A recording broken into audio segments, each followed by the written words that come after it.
سعودی عرب کا پرانا نام حجاز مقدس اور دارالخلافہ ریاض کا پرانا نام نجد تھا۔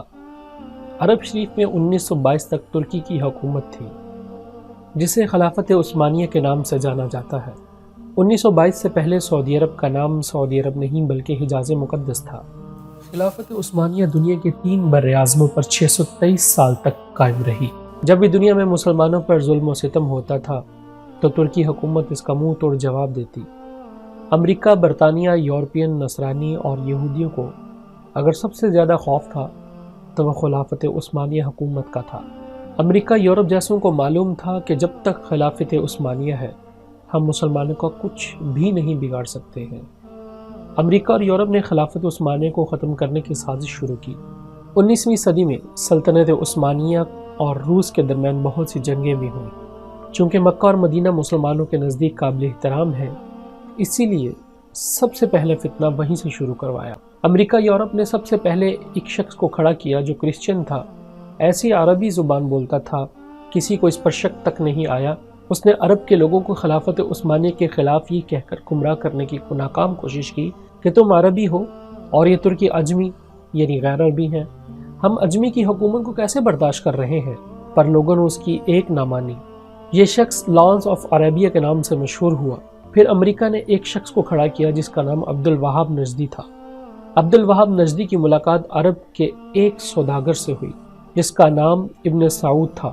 اس نے ابن سعود کو عرب کا حکمران بنانے کا لالچ دیا۔ پھر ابن سعود نے مکہ، مدینہ اور طائف میں ترکی کے خلاف جنگ شروع کر دی۔ مکہ، مدینہ شریف اور طائف کے لاکھوں مسلمان ابن سعود کی ڈاکو فوج کے ہاتھوں شہید ہوئے۔ جب ترکی نے دیکھا کہ ابن سعود ہمیں عرب سے نکالنے اور خود عرب پر حکومت کرنے کے لیے مکہ، مدینہ شریف اور طائف کے بے قصور مسلمانوں کو کر رہا ہے، تب ترکی نے عالمی طور پر یہ اعلان کر دیا کہ ہم اس پاک سرزمین پر قتل و غارت پسند نہیں کرتے۔ اس وجہ سے خلافت عثمانیہ کو ختم کر دیا گیا، جس کی وجہ سے 40 نئے ممالک وجود میں آئے۔ پھر عرب کے مسلمانوں کا زوال شروع ہوا۔ حجاز مقدس کا نام 1400 سال کی تواریخ میں پہلی بار بدلا گیا۔ ابن سعود نے حجاز مقدس کا نام اپنے نام پر سعودیہ رکھ دیا، اور اس فتنے کا ذکر احادیث میں بھی ملتا ہے۔ اسی وجہ سے سرکار دو عالم صلی اللہ علیہ وآلہ وسلم نے سعودی عرب کے شہر نجد کے بارے میں دعا نہیں فرمائی تھی۔ اسی نجد میں ابن عبدالوہاب نجدی پیدا ہوا، جس سے انگریزوں نے ایک نئے مذہب کی بنیاد ڈلوائی، اور یہی شہر مسلمہ کذاب کا جائے پیدائش بھی ہے۔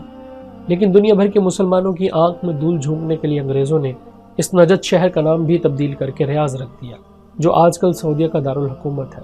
جنت البقیع اور جنت المعلی میں صحابہ رضوان اللہ تعالیٰ علیہم اجمعین اور اہل بیت علیہ السلام کے مزارات پر بلڈوزر چلایا گیا اور تمام قبروں کی بے حرمتی کر کے ان کو ملیامیٹ کر دیا۔ بدقسمتی سے آج بھی کئی بھولے بھالے مسلمان انہی قبروں کو سنت کے مطابق سمجھتے ہیں، حالانکہ 1922 سے پہلے وہ ایسی نہ تھی۔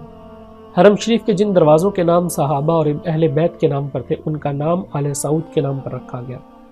آپ یہ ساری معلومات انٹرنیٹ کے علاوہ تمام تاریخ کی کتابوں میں بھی پڑھ سکتے ہیں۔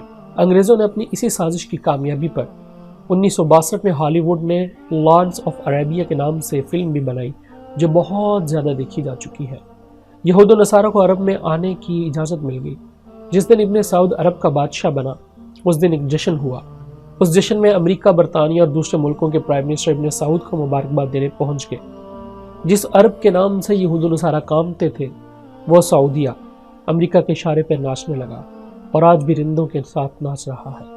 یہود و نصارہ کی اس ناپاک سازش کا ذکر کرتے ہوئے علامہ ڈاکٹر محمد اقبال نے اپنے کلام میں لکھا ہے، وفا کا کش جو موت سے ڈرتا نہیں ذرا، روح محمد اس کے دل سے نکال دو، فکر عرب کو دے کر فرنگی تخیلات، اسلام کو حجاز اور یمن سے نکال دو۔